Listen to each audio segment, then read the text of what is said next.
everyone, it's Becca, or Wild Rabbit Woman, wherever you know me from, Facebook or Tumblr.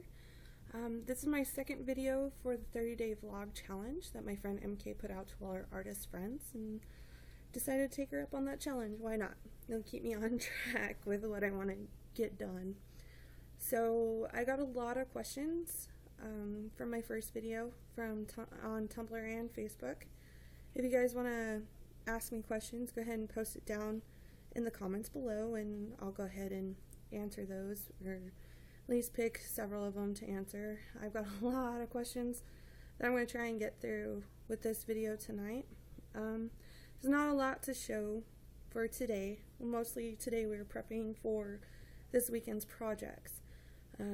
Corey's going to go out and get rabbits and coyotes hopefully tomorrow in his favorite spot.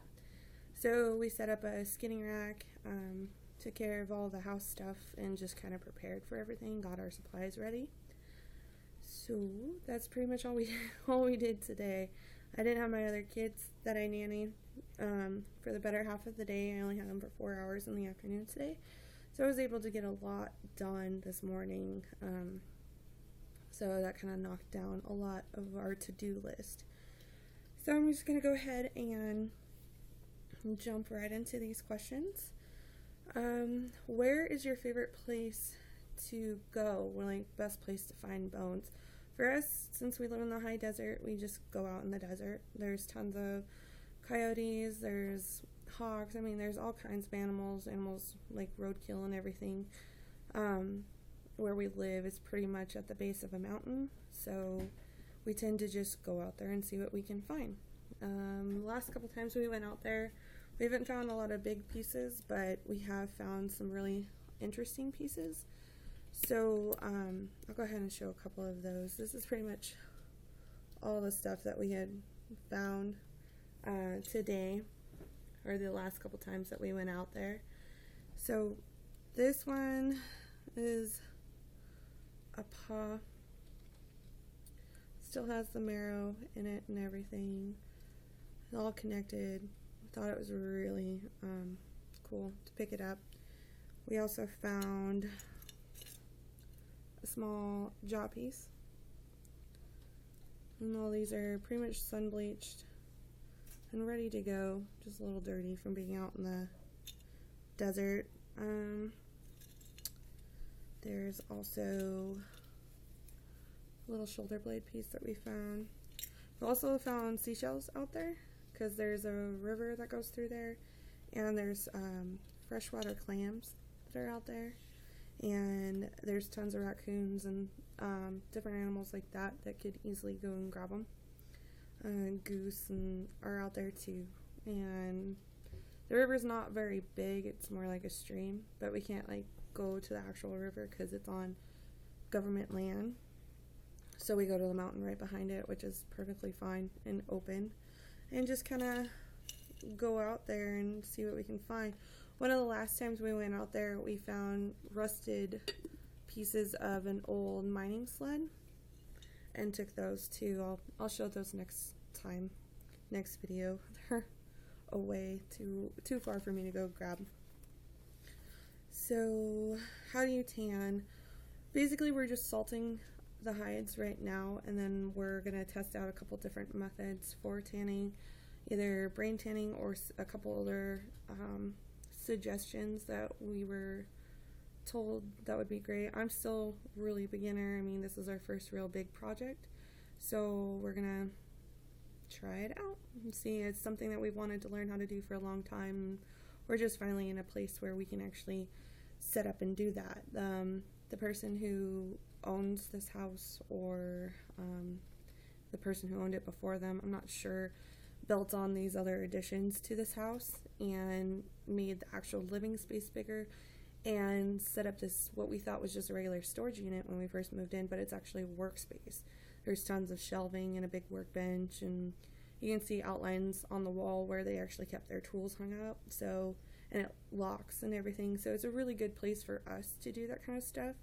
And it has ventilation, windows in there and everything, because we've got 2 little kids running around, and during the week we have 4 of them under the age of 5, so it's pretty good that we have something kind of not in the main part of the house to be able to do that with. A lot of people said that my dog was a dingo dog. I totally agree. Completely. She's an awesome dog. It's just a little crazy sometimes. Do I like farm bones? I don't know very many farmers, but I pretty much collect any bones that I can get my hands on, basically. My mom's boyfriend actually just gifted this huge vertebrae to Violet because he had a whole little like bone collection out in right next to his door, and my daughter is completely enamored with collecting things like this because we take her hiking to look for stuff like this, and she has a ton of fun. So this is hers. She wants to try and sleep with it all the time. Not good. Sharp's pointy ends, but she's right along with us, hiking with us and everything. Everyone calls her a mountain goat because they're really surprised at a little girl being able to do that. My favorite piece, I have a lower jaw half that's actually in a terrarium right now, and with another antler piece. That's probably one of my favorite pieces that I own. I'm trying to get more skulls and things like that because I really like the skulls of the animals, but pretty much I'll make anything out of any bones that I can find. That's why I keep them all in this little jar that I found out there, so I can make all kinds of things. Let's see, what other things do I collect? I collect crystals and any kind of cool looking rocks, also plants. I have, I think, 18 house plants now. Most of them are small, but they'll get bigger, and my house will look like a jungle when they do. Totally fine with that. Crystals, we actually go and mine crystals out at this place called Crystal Peak in Nevada, and it's so much fun. One of the last times we went, I found a big point that's probably about this big, and I'll show that next video probably. Just a general best place to find bones, it really depends on your terrain. I mean, if you're out in the desert like we are, just go wandering out in the desert, look around the edges of shrubbery, and you'll probably find some stuff. I mean, we've found tons of bones. So if you're in a more of a like foresty, like wooded area, try and find next to a water source or something. Just keep your eyes out. Just go trekking. Find animal paths. That's what I do when I'm out there, because the coyotes out here run certain paths while they're hunting at night, and so I just follow along there, and if it looks like there was one that was bedding down or anything, I look closely to the shrubs around there, and I've been able to find stuff every time I go out there. Non-toxic materials. When I salt the hides, we use a mix of salt and borax. So, I mean, it's a cleaning agent, but it's not too bad. I don't like using pretty like chemically stuff inside the house because I've got dogs and kids running around, and I'm really sensitive to like chemical smells, and I get a headache really easily if it's not really like well ventilated. So when I'm cleaning inside the house, I use a mixture of tea tree oil or even like a lemon and water, or just regular like soap with it too, and it does really well. Wool dreads. Yes, I make wool dreads.